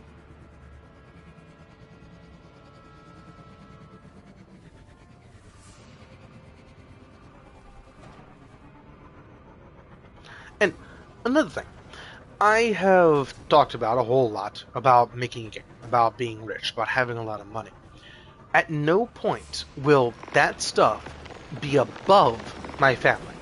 And even if it is just going to be me and my pal, I don't have kids, and I do genuinely really want kids because kids are the future. Kids are amazing, and kids are information sponges, so no matter what you do, they will remember it. Sure, it could be like you just punish them for something they did wrong, but it could genuinely traumatize them. And so many different things. Like, I understand what kids are in the best and worst ways, because they are something. But uh I in the worst ways are they are bundles of chaos. There is no guarantee what they're going to do at any given moment, which is why I'm out and about. When I see a kid, I stare at them. Not because of any weird, like, disgusting way, just what the fuck are you about to do? Because they could just jump out. They could do something to hurt themselves, and then I will feel very bad. Jump out in front of like a moving cart. Like, there are so many different things any random kid would do at any given moment, and it is worrying. Even if they're not my own kid, it's worrying. But uh, even with that information, I do genuinely really want a kid at some point. Even if I have to adopt, I would prefer a biological kid, even though I am very fucked in that department. I was born with Dandy Walker. Yeah, Dandy Walker, which is where the lowest fourth contract of my brain was not formed correctly, or technically wasn't formed correctly, because over the years it did fully form, which is weird to say the least, and doesn't really make sense to me, but has and did. And I don't know if that's biological, like I could give that to my kid, but I genuinely don't want to even, like, it's a terrifying idea if it is biological. If I could give that to my kid, because I was lucky that I grew out of it, for lack of a better word, that it fixed itself over time. But no telling if they will be. No telling if it could genuinely really affect their life. And they could do a whole lot with it. Like, they could be an amazing person, because every single life could do so many amazing things if it's left, or if it's allowed to flourish and allowed to prosper, and allowed to do these different things that it wants to do. But at the same time, that's a flip of a coin. That could be a horrible life for them. And technically, it wouldn't be a horrible life for them, depending on their brain function and how they work. Like, a highly autistic person that can't do a whole lot, is childlike in how much they understand, so on and so on, does not have a bad life. Technically, they don't have a bad life. They have an amazing life. Ignorance is bliss. Everyone around them, though, will have to work around them. And I will work around my kid if I have to. Just that societal pressure that they will experience, even if they do not understand it, they will have to experience it at some point. And that is something I don't want to do to my kid. And not because, like, bad on them for having that problem, but because they won't understand it. They won't be able to fix it. And I say that also from a background of being in class sculpture, where I did not understand a lot of different things. I did not understand social cues. I did not understand a lot of different things. Like, for an example, I got punched in the face at school, like in elementary, because somebody was picking on me. And I truly did not understand what they were saying. I said the worst thing, though. Come say that to my face. And that's because I didn't understand what they were saying. It was genuinely, come say that to my face. I don't understand what you're saying. Now, say the last part. So they came to say it in my face and punched me in mine. So I learned then. And the bad thing about not being able to adapt is when I was younger, like I said, I was glass cannon, and my family yelled at me to improve, to do these different things, to be more than I truly felt I could. But over time, gradually, I got better. Fuck my family for yelling at me to get better, but I did get better. And not for them, for me. Which is the best thing about that. And genuinely, my family, if I ever do have a significant other, I am never letting them around my family. If my family is ballsy enough to get like a private investigator or somebody to try and find me or try and get money or some shit, yeah, they ain't gonna like the outcome of that. They are not getting near my family. My chosen family, not my biological. Because my biological can say where they are. Now, with that, I'm gonna keep my last name, because I genuinely really love the last name Candia. Because I can do it. Like, I can have an idea. Like, I love how I can spin that last name. Because, like, going back to the idea of having a lot of money, having multiple businesses, it's, you are under the Candia family name. You are here to help, and you can do it. Even though that is very lame. That could be fun. And lame itself is fun. Like puns. But you know it's lame. It's fun.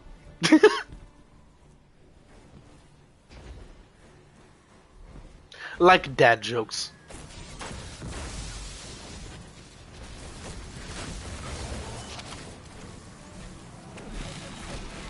There are so many different reasons why I feel so alien.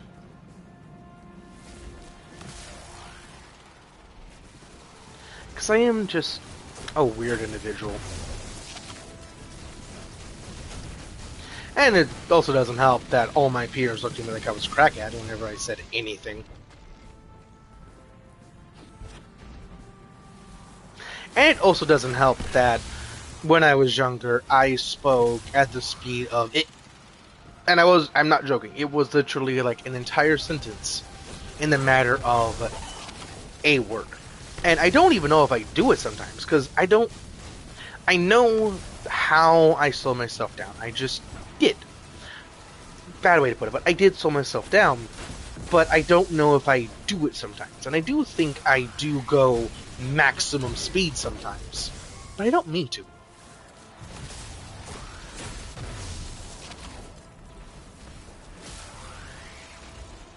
And going back into the nerdy science things, something amazing about how reality works, and why I really like Destiny 2's terminology and different games' terminology when it comes to how reality works. Specifically, my personal favorite is Control, because of how everything works if you really like expand the concepts there. Like how the Hiss are like a drug trip that people can't get out of, because technically, Aiden is infected with it, but at the same time able to control it, like he's going up and down of a high. The oldest house not actually being a house, and is hinted at to have changed form in multiple different instances because it hasn't always been a house or a building. And in the basement of the oldest house, relatively speaking, there's the original look of it, the stone carving of the tree, the Yggdrasil, which technically is an Yggdrasil and is more like the concept of it, but not Norse specifically, because we know like Thor, so on, so on, so on. But it is Yggdrasil of having multiple branches that branch out into different existences, even existences where something controls it, not not like Earth's control. Where okay, it deals with matters of the mind, subconscious, all these different things, which is genuinely cool and is really fun. Like, there's some abilities and things that are literally just from the mind. Like the gun itself, technically, is not a gun. And the gun that you use as Jessie, she uses the gun. I forget what it's called, but the gun technically is the concept of a gun. It can change form because it is not a single gun. It is not like a pistol. It is not a shotgun. It is a gun. It is all of them blended into one. And with that, I love the concept of breaking that mold. And part of the thing that I love about that is in Control Resident, the game I'm gonna buy on release, instantly going to dive deep into that game because I love the lore of the Control. The weapon is called the Aberrant. And that's just beautiful because it breaks the mold. It changes shape. And sure, it's always a melee weapon, but is it always going to be? Because what is it going to be at some point? What can it become? Because it's called the Aberrant. The Breaker of Chains, relatively speaking. I love the Breaker of Chains. That's not what it's called, but the Breaker of Chains, the Breaker of Binding. It's not any one thing, it's anything it wants to be. It's just so fucking cool. And with that, what is that tapping into subconsciously? Because the gun is tapping into the concept of a gun that has been around for a while now, and it's the gun. What is the Aberrant tapping into to have its form, have its design? Is it just tapping into Aiden? What is it tapping into? And yeah, the thing I want to talk about in real life is very similar to that, where it's the foundation, the wordplay, the subconscious becoming conscious to be able to make it what it is. But in this instance, which is real, uh, the subatomic particles of how when you look at something way down, or not necessarily down, but zoomed in that far, it changes based on observation, where the energy of observing it alters it. That technically applies to a human. Not necessarily exactly, because no human can just spontaneously change, but that technically would apply. And I would love to delve deep into how that would apply, because technically, humans have the ability to feel when they're being observed, which is the alteration in the subatomic particles, in the quarks, in the different things. It is that same general thing, weaponized and evolved into being a sixth sense of sorts.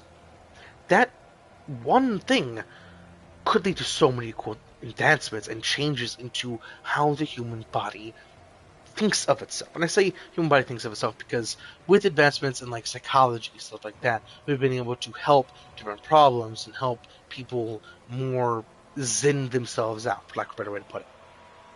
And that's just such a cool thing to be able to do. Um, and something that is technically possible, guaranteed, is I forget what it's called. Particles, when it comes to atoms, stuff like that, technically can not phase through because there's so much space, can technically go through something that they're meant to touch. I don't think it's ever been truly observed to happen, but that can technically happen, guaranteed to happen, where you are meant to touch something, but you just go right through it. Like you're flicking the switch of a light, and you just, go right through it. Just completely go right through it, which is incredible to think about. Because like, so many different things that I could go into. It's just reality means so much. Every little thing matters, and I've said that thing, and I think that's going to be my saying. Every little thing matters because in reality, in psychology, in everything you could possibly imagine, everything matters. Which is part of the reason why I make these videos. Because someday somebody will watch them, and it matters to them. Everything matters.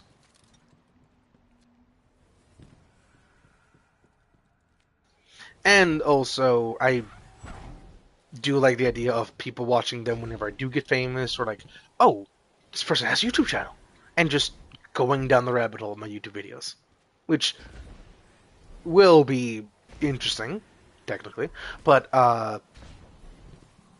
it's kind of cool.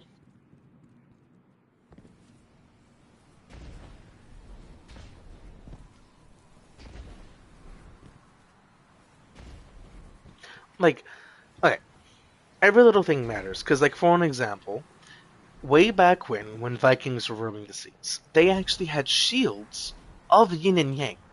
On one of their shield, they had yin and yang, which doesn't make sense to at least my understanding of how far Norse Vikings went. I don't think they went anywhere to those Asian countries to have yin and yang as a thing that they understood. At the same time, the language barrier there. Why would they learn it if they're just there to pillage it? Stuff like that. Like, why would they have that?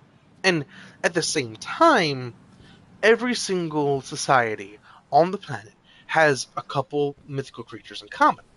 The dragon. And the dragon difference between Asian and European could literally be just that. Asian and European. Like how the people are so different. It could live in the animal, the fauna, the flora, everything. Everything is so different between the two places, and it could be that simple for why the dragons are so different. They just evolved in different circumstances. And every culture under the sun has shapeshifters, and I don't mean like skinwalkers. I mean like werewolves, different things like that. Every single culture has a werewolf adjacent, which is really interesting. And all these different things that just are weird when you think about it, because why do they have these commonalities? Sure, you can boil it down to the human mind is so similar, but every single mythological thing, even when it comes to like Zeus, when it comes to the old gods, they are for our understanding. Like Zeus was the god of lightning, which is why lightning struck randomly with no warning. Just somebody angered him. That's why lightning struck, and that's what humans use to understand it. Nowadays, we understand a lot more about it, so that doesn't really come to play. But there has to be a reason for the lore, a reason for the mythos, not just because.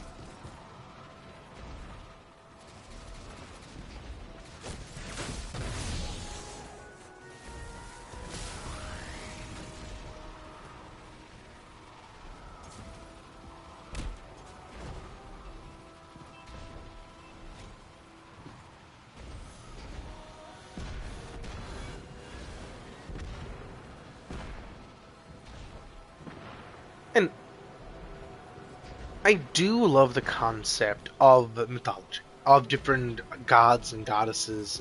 Okay, I do not like the word goddess because, like, human, there, there's only human. There's no male and female version of human. Same with like god. Why is there goddess? Same with actress, but less so because actress, waitress, stuff like that isn't needed. And not to put either gender down, it's just not needed. They're both doing the exact same job. They're both equally good at that exact same job, so why have that distinction? If anything, it sexualizes the actress or waitress. It's, oh, you know they're a female. It's not needed. Um, but what was I gonna say? I would love to figure out the common threads between all mythologies, because all mythologies, from what I've learned and gathered, has a lot of commonality, a lot of interesting threads across the earth that are really fun to just think about.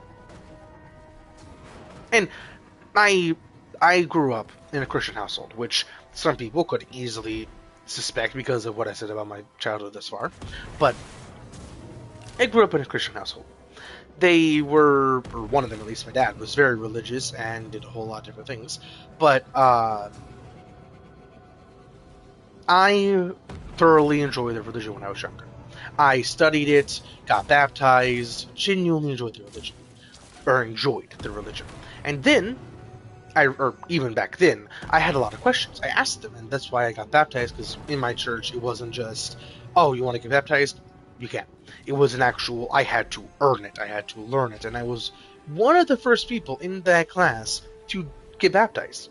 Like, they enjoyed me asking questions, but some questions they just couldn't answer, and the answers they gave for some questions were just bad.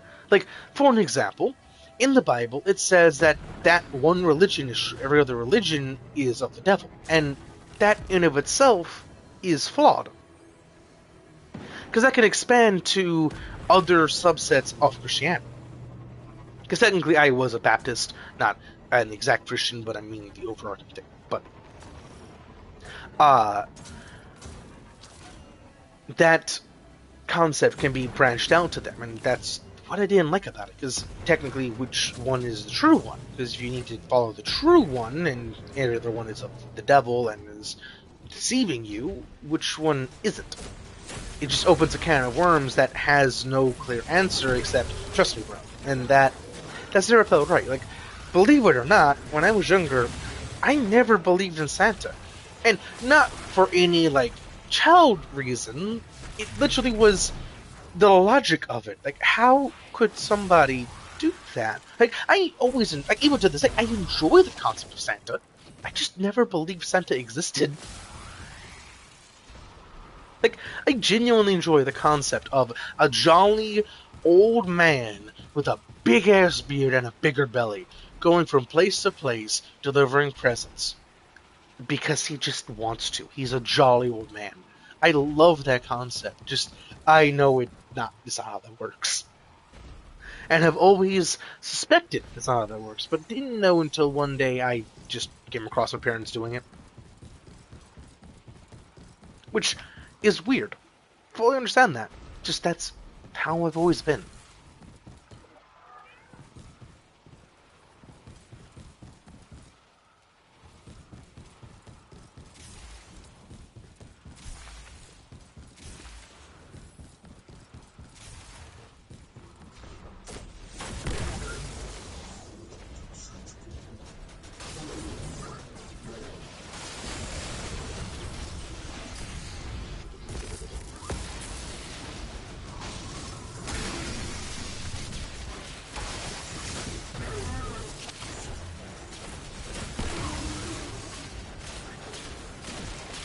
Oh, I actually thought I killed him with that. I would have just nuked him, huh?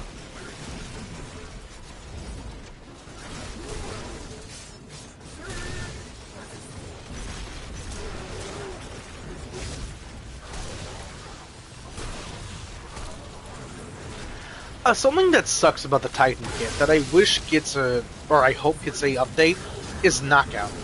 It is not a reproccable continuous buff. It is one proc that lasts for that X amount of time that you have to proc again. If I could easily keep it going, where every single trigger, where I get a melee kill or I get somebody critical health, it keeps going, it would be so much better. It should work like that, to be completely honest. Like Roaring Flames, couple other things like Devour, stuff like that, where I proc it and I can keep it going. Because sometimes it's just I need it at that exact moment that it goes out, and I get absolutely slapped, and that just doesn't feel good. To be honest, I don't think it's for balancing purposes either. For why it's like it, I just don't even know why it's like that.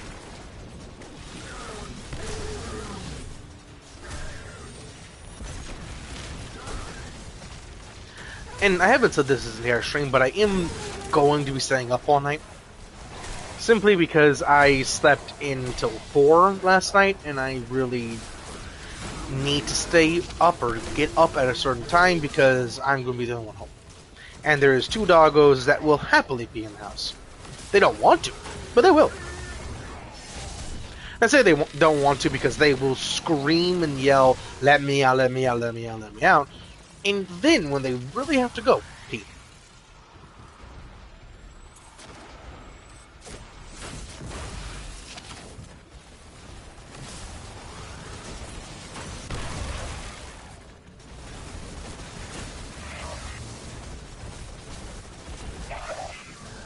And If you have not noticed yet, I am actually playing the build that my profile pic is.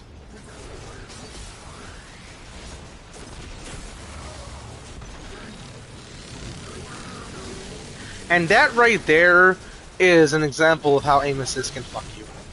I was trying to aim at the one in the middle, but my aim assist kept pulling me. And keep in mind, it's not just on the target. There is a bubble around the target that locks on it.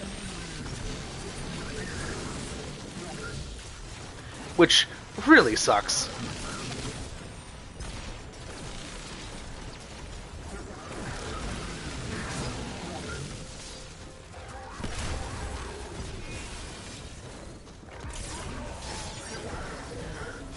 I really love the guns in this game, because, like, for an example, a trace rifle is the only gun with perfect in-air accuracy. You're able to guarantee your shots are landing exactly where you want them to, ADS or hipfire, in the air. Because it's a true laser beam, which is beautiful for an in-air build like this, where I'm going around constantly jumping from point A to point B, constantly just doing some acrobatic shit with a fist. And the best part about it is, I built this build way before I had this gun, because this gun is relatively new, and I built this build like the first chance I could. The first chance I got this exotic helmet, and went from there. Just over the years, I've evolved it and changed it up to make it a little better, with the seasons and the changes like arc, stuff like that.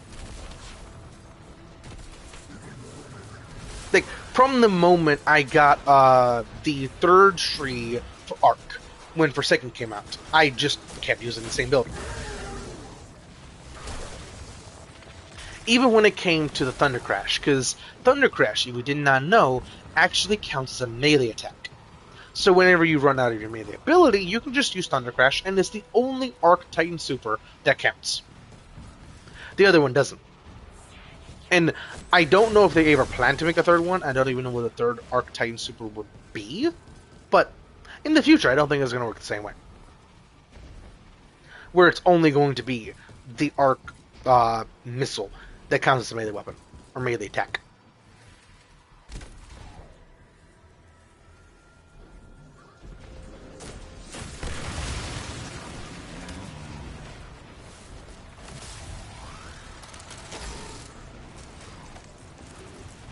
And I say that this weapon was not the original weapon for this build, because this weapon basically feels like it was made for this build. In the best way.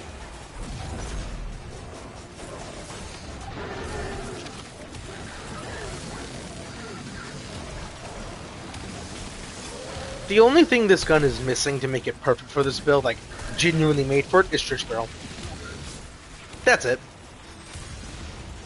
But it doesn't really need it because it's an infinite ammo trace rifle. That alone is perfection.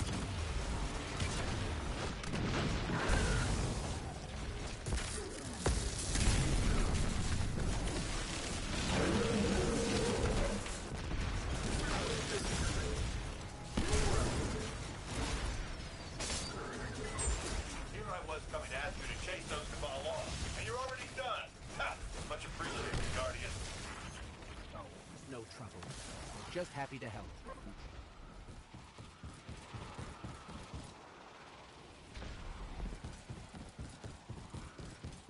The last thing I'm going to talk about is going back to RRP. RRP, the main story is going to be a ranking climb, relatively speaking, where there's going to be other parts to it, but the main thing is working from a basic Reaper with no real, like, publicity, no real, like, this is what they're good at, this is what they're known for, all the way up to being a Reaper, like a true Reaper. And the entire time trying to figure out what happened to the Reaper. Because a little bit of lore for the game they're going to make. The Reaper is a Reaper, technically, but instead of being alive, touched by death, died and became a Reaper, the Reaper was the original dead. the concept of death itself, that even trees have to succumb to at some point. That is what he is. Technically, he likes being a he, but technically, he is not a he. He is an it, an entity. He doesn't have any gender. But the Reaper is the Reaper. He is the original, the first, the beginning of all death. Where the other half of him, life, they act. Okay, how about this? I love the concept of reality being made, relatively speaking, from life and death clashing, where their clash made life itself, made reality itself. Because without life, there is no death, and without death, there is no life. There has to be that equilibrium. And I don't know if that's going to how the origin story of reality is going to be for my game, but that I do want to go with something like that, where there is that big cosmic thing of why death is so important. And the reason why the Reapers exist is because, and, okay, for a long time, before the Reaper Corps actually existed, there was always Reapers. People sometimes just have near-death experiences or are touched by death itself. Sometimes people get touched in different ways because of what death is. It is its own cosmic ecosystem, for lack of a better word, its own cosmic flow, where you can literally just walk into a place, get smacked across the face, not even realize it, and get touched by death. Sometimes you can be born with it. Just depends. But before the Reaper needed to have the core, he just did it himself. He went around actually doing it himself. Every single time he found a Reaper that could be a Reaper, he just sent it along his way. Because all a Reaper is a soul that can withstand death, that can truly stay itself and become more after death. That's all a Reaper is. It's not able to kill a god because of the grand power it has. It has to work for that. It has to truly grind its way up there. But the Reaper first just kind of did its thing and did the death thing, getting it to where it needs to go, that general stuff, getting it to go along the cycle. Which is why sometimes you can just be born being a Reaper, because that did go into the cycle. Every single time a Reaper goes, or a Death Touched goes into the cycle again, they do just constantly recycle themselves, relatively speaking. Sure, it's not the same person, but it's the same touch. So,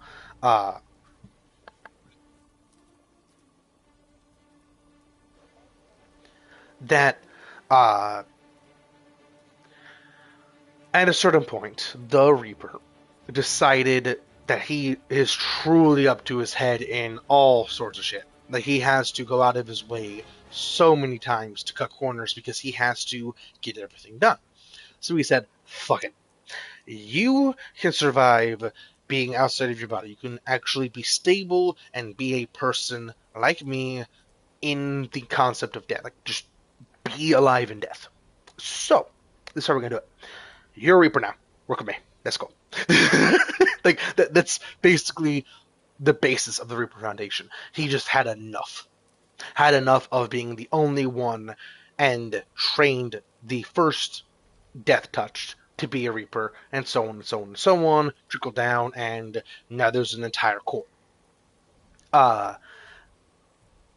Which is part of the reason why he is so important, and not just in the he is the death, he is the ruler, relatively speaking, of death, of the domain of death. And without him, things get not bad, not even really weird, just without him, there's no true direction. There's no heavy hitter. And something kind of cool about how that's going to work with the story and why the entire thing is going to be trying to find death. After like ranking up enough, you get a story mission, so on and so on, where you're trying to figure out where death is, and for your own purposes as well. Like, you're not just doing it because people tell you to do. Like, the first one could be you do it because people tell you to do, but some other times it's for other reasons. But That's when I actually get to the storyboarding part. uh,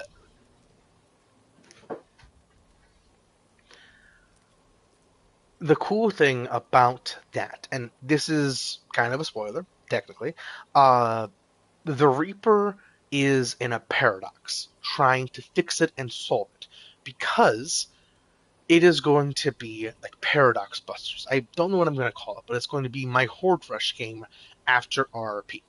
I have not any idea what the name is going to be, but I have this basic concept.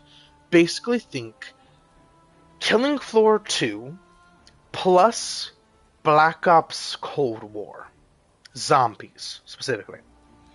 Like the mixture of the two, without the perk system of Cold War, and more hype based, where it's hell yeah, let's get this going, let's get this going. That type of thing, where it's constantly getting better and better and better. Not just harder, better.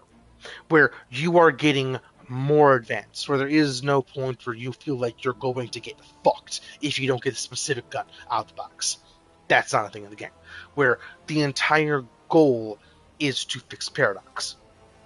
The Paradox itself is, don't know exactly how I'm going to do it, but I have the general concept where it is time itself is unraveling.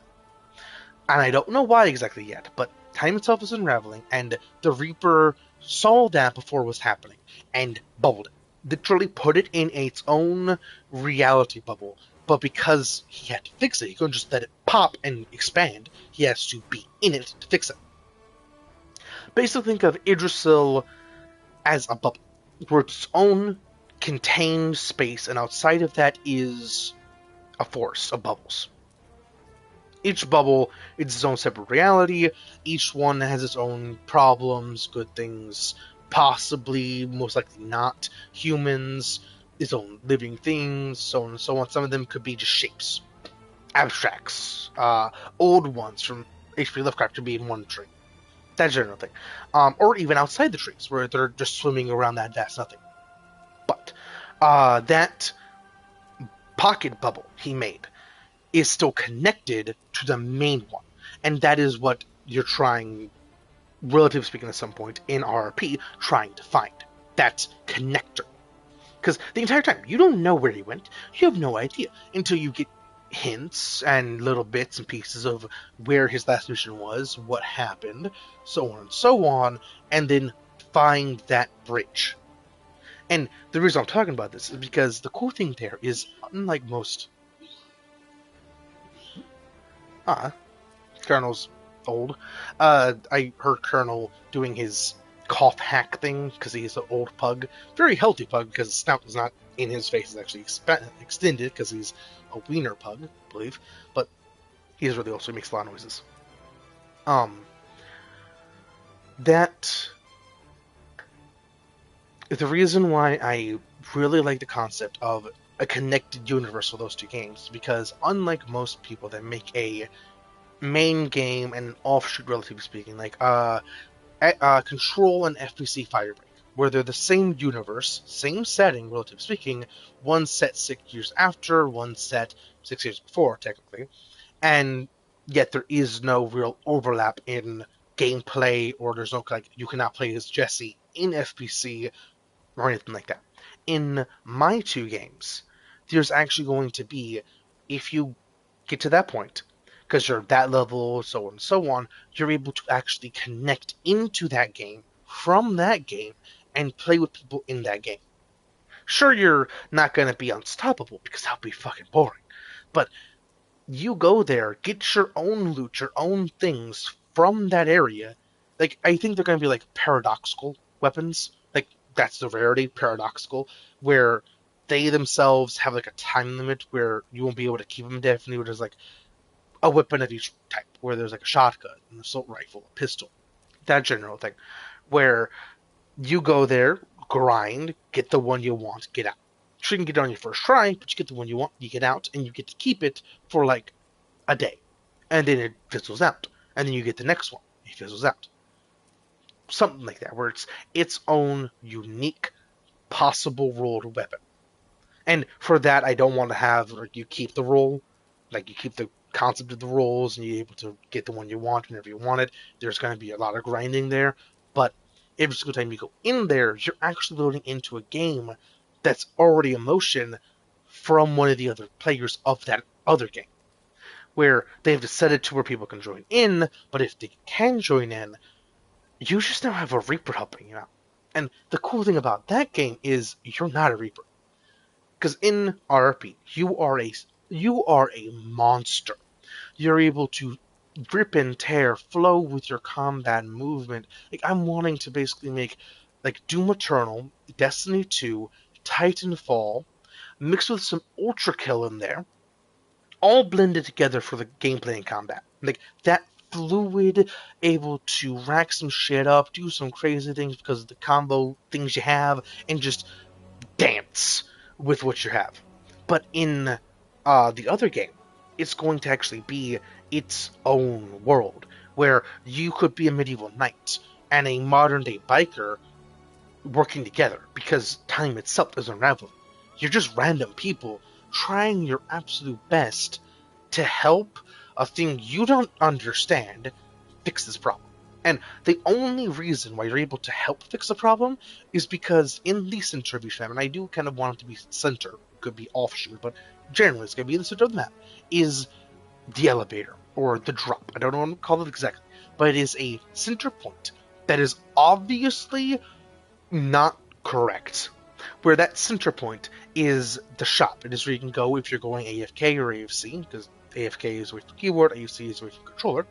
You can go there, do your thing, and go when you're playing online, because that is the safe point. But if everyone's in there, the undead or the horde will not actually keep going, and it will pause relatively speaking. But if only one person's in there, they don't have to worry about it. But it's also the shop where you can guarantee the things you want, stuff like that. But the main gimmick of the shop is that below it and above it, even if there's pure sky, no roof, you still see a hole where you can tell that it's going down or up, technically, for each level, and it's going through the paradox, the unravel, and trying to, like, cork it, basically. And that's what each level is. It is that corking of the unravel.